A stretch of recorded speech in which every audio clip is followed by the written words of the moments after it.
how to reset the password of your Wells Fargo account.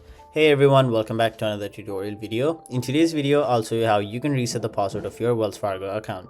So to do that, first of all, open up the Wells Fargo app on your mobile device and simply tap on the forgot username or password option just below the sign on option.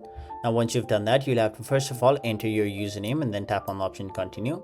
After that, they will send you a verification code, so you can either choose your email address or your text message to receive the code. So whichever one you choose, your code will be sent to that particular method you've chosen.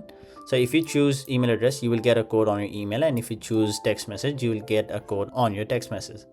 So once you've entered the code, tap on the option continue, and then you will be taken to this page where you'll have to basically create a new password for your Wells Fargo account. Now once you've created a password, you'll have to confirm it by typing it again in the box below and then tap on the option continue.